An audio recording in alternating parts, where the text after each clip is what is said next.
अस्सलामुअलैकुम वरहमतुल्लाहि वबरकातुहू। बिस्मिल्लाहिर्रहमानिर्रहीम।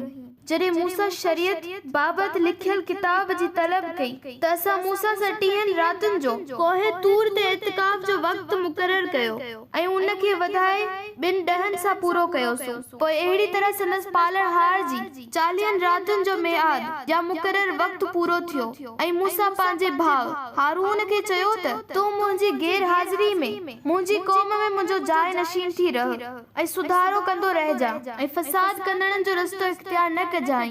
ऐं जॾहिं मूसा असांजे वाइदे वारी जाइ ते आयो त संदसि परवरदिगार साण सां हम कलाम थियो त बे इख्तियार थी अर्ज़ कयई, ए मुंहिंजा रब, मूंखे पाण यानी पंहिंजो जलवो ॾेखार त तुंहिंजो दीदार करियां।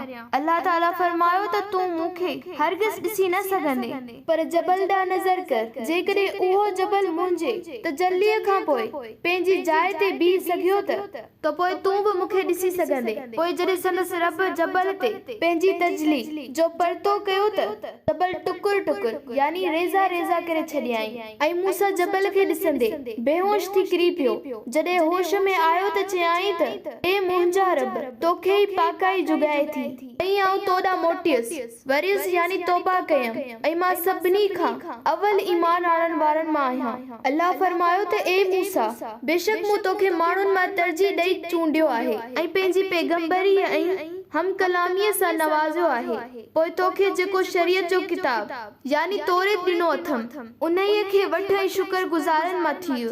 ऐं असां मूसा लाइ तख़्तनि ते हर शइ बाबति नसीहत ऐं हर ॻाल्हि जो तफ़सील लिखियो यानी तौरेत तख़्तिन ते लिखियल हज़रत मूसा अलैहिस्सलाम खे अता कयो वियो ऐं हुकुम कयो वियो त उन्हीअ खे मज़बूती सां पकड़ ऐं पंहिंजी क़ौम खे बि हुकुम ॾे त उन जी चङी ॻाल्हियुनि ते कारबंद रहनि ऐं जेकॾहिं तुंहिंजी क़ौम उन ते अमल न कयो त अनकरीब मां तव्हांखे बदकारनि यानी नाफरमाननि माण्हुनि जो घर यानी दोज़ख ॾेखारींदुसि ऐं उन्हनि माण्हुनि खे जेके ज़मीन में यानी दुनिया में नाहक तकबुर ऐं सरकशी कनि था जल्दी पंहिंजी आयतुनि जे सम्झण खां फेराए छॾींदुसि। ऐं पोइ जेकॾहिं उहे सभु निशानियूं बि ॾिसनि त बि उन्हनि ते ईमान न आणींदा ऐं जेकॾहिं हिदायत जी राह ॾिसनि बि त बि उहा न वठंदा ऐं जेकॾहिं गुमराहीअ जो रस्तो ॾिसंदा त उन खे पकड़ींदा ऐं उन ते अमल कंदा।